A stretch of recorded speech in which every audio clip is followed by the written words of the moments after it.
Curious Catman. Welcome to the show, Curious Catman. So what you wanna know, Curious Catman? Welcome to the show, Curious Catman. Asking all the questions you wanna know. Okay. Little pizza box art. Songcraft. Bright as the sun, but shines with the moon like a petal from a flower in the month of June.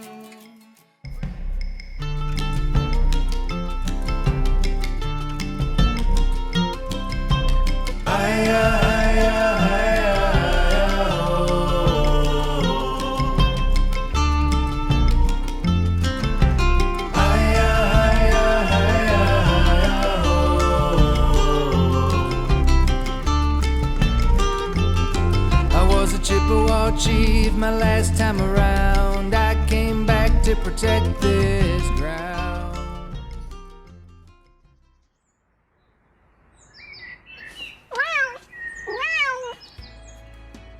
My full name is Zachary James, and I'm from Chesaning, Michigan. Born and raised.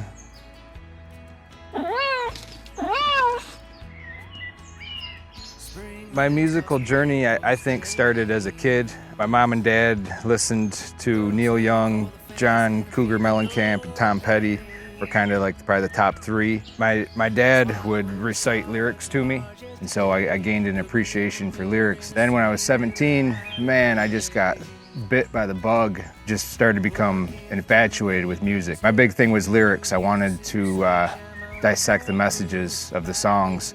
And so that's what I would do, is I would just get lyric inserts and read them. It took me till I was 22, 23, I started getting serious about learning how to play guitar.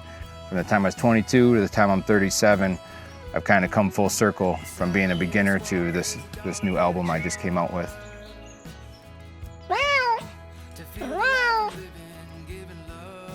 The album is called Pocket of Bliss. What's different about it is it's supercharged energetically. It's a full band sound, which is also different from the first album. You know, we have as many as 6 or 7 instruments going on various songs. So that's probably the biggest difference, is the production level, which I gotta give so much credit to Andy Reid of Reid Recording Company in Bay City. That's who engineered and produced the album. Andy's phenomenal. I came in with, the skeletal structure of these acoustic songs, and we're able to turn them into just amazing pieces of art, individually and then collectively, that come together in a real profound way.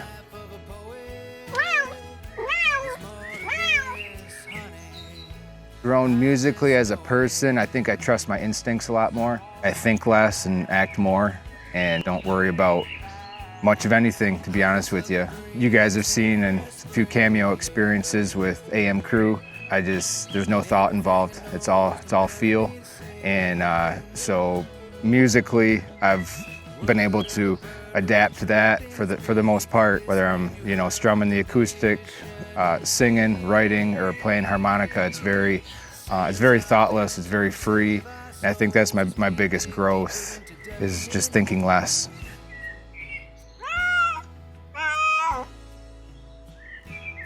For me, it's definitely lyrics first. I mentioned that back when I was 17, I was bit by the bug, and what I mean by that is writing lyrics and poetry. And that was the only way I could see into music, was through lyrics. And I was thinking of myself at that time as, a songwriter that possibly wrote for other artists, just because I didn't have any musical ability to speak of. But I had that burning desire inside, like I wanted to do it. I wanted to perform. I wanted to get this message across that I felt so strong about, even back then. I mean, it's 15 to 20 years later, that message finally really comes across in a really broad way on this album. And the message that all my writing tends to revolve around is positivity, nature, heart and soul, and kind of stripping away the layers of distraction that society pounds us with day to day. There's so much distortion, so much noise, so much needless bullshit that isn't even supposed to be a part of our human life. We strip all that away and get down to what's real. That's where my music is at, and that's what I want to help bring people to, is to that element.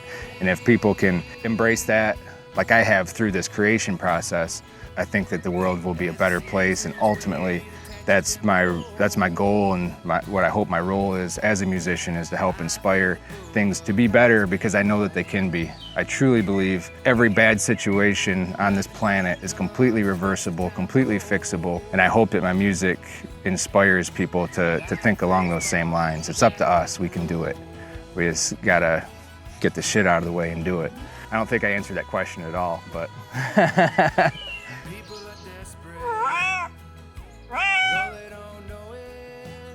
yes, they are. In my development as a musician, my cousin Brett Horner and I have collaborated on, we probably have like 50 songs that no one's ever heard, and hopefully we unearth those someday. The last song on the album, I Am the Change, is a song that he and I wrote together. It was his guitar chords and my lyrics, and it came together in a really spiritual way, I would say, because my mom was dying of cancer at the time. I was writing to myself, willing myself to be strong and to accept the situation, I guess, and to be the change, to be the positive change that had to come, because you can only keep going down so long and so low. You got to come back up at some point, and that song was kind of like a lifeboat for me personally. I knew how it made me feel, and I know that everyone goes through similar situations. You know, loss is a part of life, so I knew if it had the impact it had on me, hopefully it could have a similar impact on others. So collaborations are important, and I collaborate with Jay Blum a lot. He's my neighbor. What a blessing to have a world-class musician 3 houses down the street. When, in terms of the actual studio recording on the album, for the most part, it was me, Jay Blum, and Andy Reid taking these songs and then collaborating together as 3 musical minds and bringing them to their highest potential. My cousin Brett Horner also came in and played on about half of the songs. I have a friend, Megan Mitchell, who's just a fabulous singer, the best singer I've ever known, and she sings on a few songs. Myself, Andy Reid, and Jay Blum took care of the rest of the instrumentation.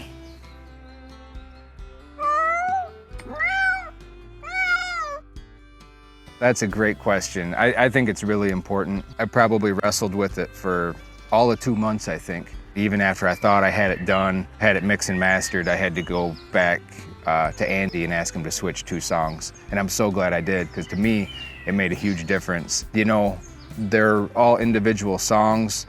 I felt really good about them as a group, but as they started to come together and lay down, and I was mixing and flipping them around in different orders, I started to realize there was more potential for a comprehensive message of the whole album as a whole, almost like a concept album in a way. In time, like it's probably going to take people several listens before they feel like that comprehensive full album blast of message, because each song kind of, you know, they kind of dovetail into each other, and it kind of all revolves into a loop or a circle.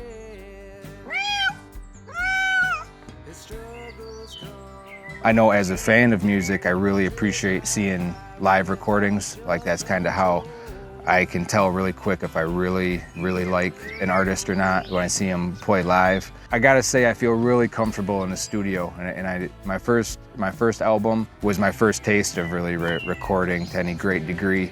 And on my end, I felt really good about how I was able to perform. So that was a good experience for me, my first one. And then the second time going in with Andy, his whole studio is like a pocket of bliss. You know, it's very comfortable, it's cozy. I really like the studio side of things. I dig it.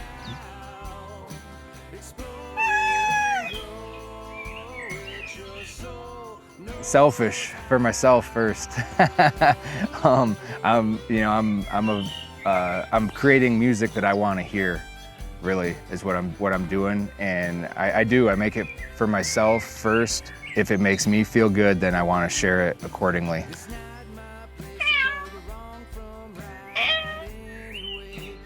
Besides music, I'm a father of 4 beautiful daughters. I'm a husband. I'm a nature enthusiast. I own and operate a landscape company. It's called Root Note Landscape Solutions. In a lot of ways, it's my pride and joy. You know, I look at creating a landscape or designing a landscape just like writing a song. So basically all summer long, I write, you know, landscapes at people's houses, and it's a really creative, high vibe experience that not only benefits me and my crew, but ultimately the customer is who we're trying to benefit. And if we can make their living, the place where they spend the most time, their home, if we can elevate that to a place of beauty that makes them feel good when they're there, we're really improving their life at that point.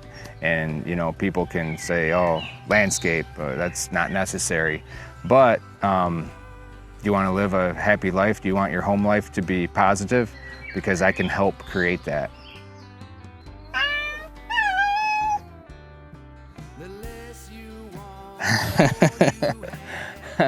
Well, Vic Pearson is a character I created a long time ago.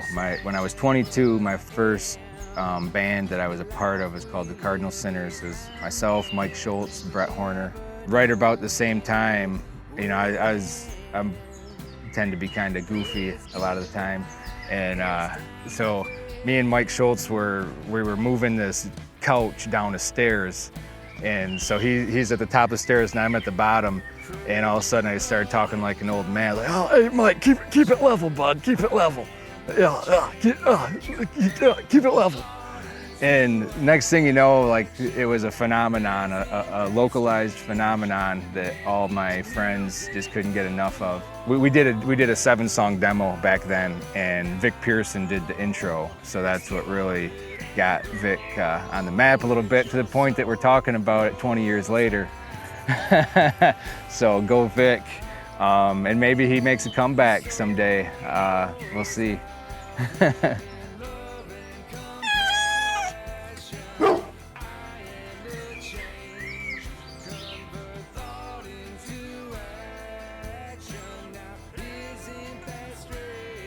You know, I used to prefer dogs. I grew up heavy on the dog side, but I've made the full transition. I'm a cat man.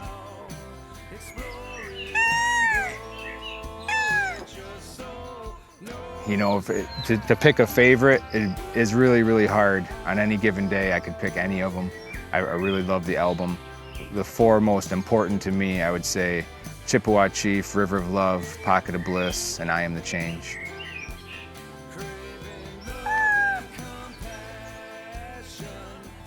Yeah, I'm gonna be playing at the Gypsy Goddess Fest the first weekend in June at the Chesaning Fairgrounds. Lisa Treisel puts on a wonderful experience for everyone who has ever participated. That'll be my first show since the album came out, so I'll have the CDs there, and hope to sell some. Get the message out, you know, that's what it's all about.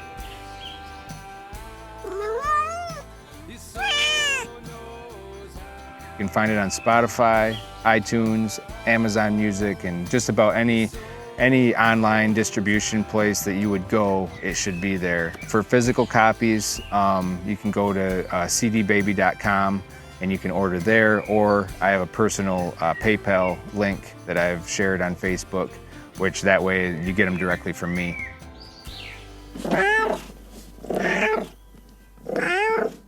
I'm Zachary James, and you're watching Curious Cat Man.